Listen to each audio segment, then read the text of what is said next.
Semangat pagi Astuti. Pagi, Pak. Apa kabar? Luar biasa, as usual. Happy always. Ya. Astuti, pertama-tama selamat dulu ya. Saya ucapkan untuk Astuti karena berhasil mencapai TOT nih. Itu tingkat tertinggi untuk MDRT. Dan lebih luar biasanya adalah ini dicapai dalam kondisi yang tidak kondusif kan? Boleh nggak kita tahu nih, apa sih rahasianya Astuti? Sebenarnya kalau kenapa bisa di Q1 itu karena sudah direncanakan sebenarnya Pak dari tahun lalu. Saya kepengennya itu tadinya mimpinya kepengen Q1, tapi ternyata banyak klien yang cancel kan, banyak yang cancel, terus juga ada dari klien DPLK ternyata mundur bayarnya. Jadi semuanya itu tidak sesuai dengan rencana, tapi karena memang banyak ya, jadi ya puji Tuhannya dannya di Januari Februari gitu. Jadi sudah direncanakan, kalau enggak Mak, kayaknya kalau mendadak tiba-tiba dapat segitu ya saya belum kepikir ya, gitu. Dari tahun lalu sih. Oh, jadi planningnya udah, ini eksekusinya ya kita lakukan di tahun ini ya, sehingga ya, jadi, hasilnya kelihatan langsung ya. Prospeknya dari tahun lalu ya, prospeknya dari tahun lalu. Sebenarnya yang masuk kemarin itu maunya di tahun lalu Pak, ternyata dia meleset kan. Meetingnya udah dari Agustus, ya kan? Dari Agustus di prospek terus, saya pikir Desember dia nggak masuk, saya sudah hopeless tuh. Saya pikir dia batal gitu, karena dia bilang, nanti deh Astuti, ini aja deh 100 juta dulu deh, yang lainnya nanti deh, kata gitu. Terus saya bilang, ya sudah Desember akhir, ya sudahlah, saya kepengen double TOT kemarin itu. Ternyata ya sudahlah, dia nggak bisa ya sudah. Ternyata Februari, tiba-tiba kontak lagi kan, saya telepon lagi, Bu gimana gitu kan, terus dia bilang, ya oke, kita jadiin gitu. Oke. Nah Astuti, menjadi TOT itu bukan hal yang mudah. Ya, bukan hal yang mudah. Harus kita akui itu perlu perjuangan keras. Tetapi 3 kali berturut-turut itu lebih susah kan? Iya. Nah, boleh nggak tahu Astuti, apa nih yang memotivasi Astuti konsisten selama 3 kali begini? Atau mungkin ada target lagi yang kita mau capai di masa yang lebih panjang nih? Jadi memang mimpinya saya kepengen jadi lifetime TOT Indonesia yang pertama Pak. Mimpinya. Dan itu harus 10 kali gitu loh. Awalnya saya cuman kepengen repeater. Tak pikir wis repeater ya wis bagus lah ya, ndak kayak kebetulan lalu jadi TOT gitu kan. Terus hit and run gitu ya? Iya, kebetulan hit and run gitu. TOT jadi-jadian gitu kan ya. Terus Bu Mary pernah bilang, kenapa nggak sekaligus aja langsung jadi lifetime TOT? Terus saya bilang, aduh Bu, bisa repeat aja bagus. Terus begitu, tapi waktu kata-kata Bu Mary begitu tuh saya jadi terngiang-ngiang ya. Terus saya pikir-pikir, nah saya tuh orangnya gitu Pak, kalau challenge ini sulit, saya pikir, oke, ini saya jadikan challenge pribadi gitu. Jadi saya tulis di buku, tujuan panjang adalah lifetime TOT. Dan memang kan sesuai dengan moto saya kan, pengen jadi agent tahan banting. Mentalnya itu Pak, yang berat itu jujur aja sebenarnya bukan di prospeknya. Prospek sih saya nggak sampai berubah banget, enggak. Memang sekarang mulai merambah pasar-pasar yang lebih besar ya, karena kalau dulu kan untuk premi besar, kalau kecil-kecil ya susah Pak ya kan. Kapan capainya ya? Waktunya, apalagi kan harus bagi-bagi waktu dengan kegiatan yang lain gitu loh. Nah, jadi saya pikir saya tulis, di planning dan didoakan. Itu aja. Ya, itu yang penting. Jadi jaga mentalnya supaya tidak termakan omongan orang lah. Lu bisa nggak lu tahun ini gitu ya? I don't know. Tapi tetap saya katakan saya tiap tahun kepengen TOT sampai 10 kali. 10 kali. Itu dream ya, untuk 10 kali itu dari lifetime pertama ya di Indonesia ya, lifetime TOT. Iya. Ya, semoga itu mendorong Astuti terus, dan kita juga berdoa mensupport Astuti supaya Astuti bisa mencapai lifetime TOT pertama di Indonesia ya. Terima kasih, nah, semoga. Ada hal yang menarik Astuti. Astuti ini kan sebagai TOT yang kita katakan bukan sesuatu hal yang mudah, tetapi dalam waktu yang sama Astuti juga bertindak sebagai leader dan juga mentor nih. Nah, gimana dibagi waktunya nih? Oh, kalau itu harinya aja, Pak. Saya pilah-pilah memang. Itu sudah lama. Jadi gini, ada kayak Senin Rabu itu harinya agent, ya. Terus kalau Selasa, Kamis, Jumat itu harinya klien. ya kan. Terus ada Sabtu itu separuh ya, separuh buat Manulife, yang separuh sudah buat saya sendiri. Terus kalau Minggu hari keluarga. Jadi setiap hari itu ada namanya. Terus dalam satu hari pun saya pilah-pilah jamnya, Pak. Ada jam kerja, ada jam admin, ada jam prospek, atau kalau sekarang di WFH ada jam untuk di rumah, untuk saya sendiri, me time juga harus ada. Jadi memang pembagian waktunya aja. Sebenarnya kalau dibagi gampang kok dan nggak stres. Kayaknya sudah ada plot-plotnya gitu. Itu lebih enak ya. Jadi kita tahu karena sudah kita bagi, karena sudah kita bagi, orang jadi mengerti ya. Kalau mau cari Astuti, ini kira-kira jam berapa. Jadi di situ tahu. Klien nggak bisa Senin.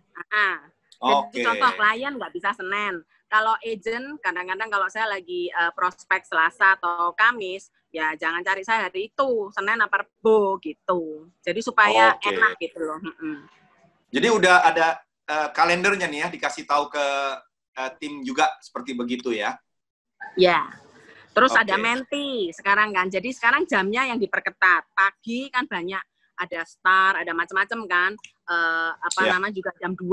Jadi sekarang yang menti kalau mau ditambah saya kasih yang di jam 4. Karena kalau yang lebih dari jam 6, jam 7 itu jamnya pelayanan, Pak. Kan saya juga ada pelayanan keuangan. Jadi kan ada Zoom meetingnya juga, ada kelasnya. Jadi gimana ya? Supaya semuanya kebagi gitu. Jadi saya juga ada waktu istirahatnya kan, ada jedahnya gitu.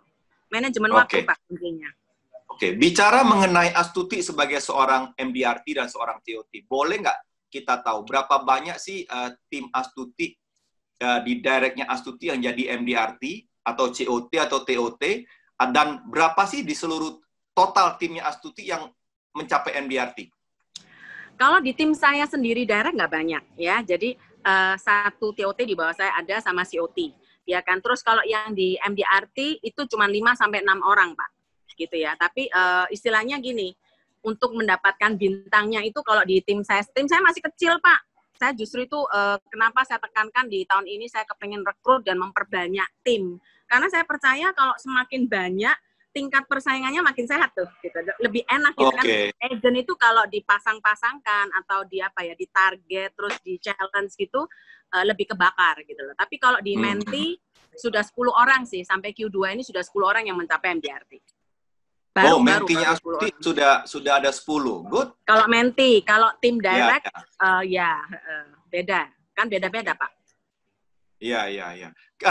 Bagi Astuti sendiri bermanfaat nggak sih mentoring itu sebenarnya? Bagi Astuti atau mungkin juga bagi timnya Astuti?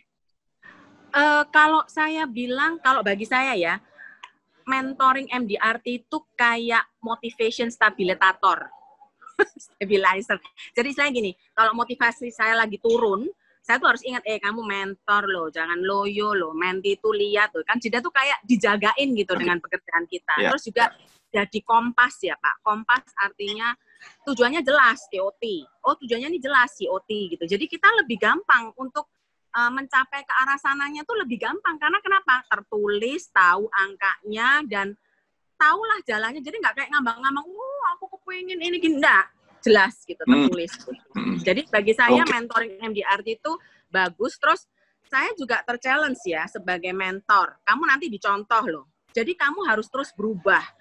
Keep changing untuk adaptasi dengan perubahan yang baru. Karena kenapa? Banyak orang lain yang akan mencontoh kita. Jadi itu adalah tantangan tersendiri yang membuat kita jadi dinamis ya untuk maju terus. Jadi masing-masing pasti dapat, mentor dapat, menti dapat gitu. Jadi sebagai mentor, ketika kita memberikan ilmu bimbingan kepada orang, sebenarnya manfaat untuk kita pun terasa sekali karena kita sebagai contoh ya, kita harus berpacu, jangan sampai kita loyo ya. Iya, jadi kita maju, orang lain juga maju. Jadi itu senangnya ya. Jadi saya memang senangnya di pekerjaan ini kayaknya gimana ya? Saya sendiri tidak bisa melorot. Kayaknya terus dipacu untuk maju, berubah lagi. Apalagi sekarang sosmed. Saya tadinya nggak suka yang namanya Instagram, Facebook, tapi karena zaman berubah, ya terpaksa saya sampai hire 1 orang lagi khusus ngajarin saya Instagram sama Facebook. Nggak bisa. Jadi itu tantangan ya, Pak.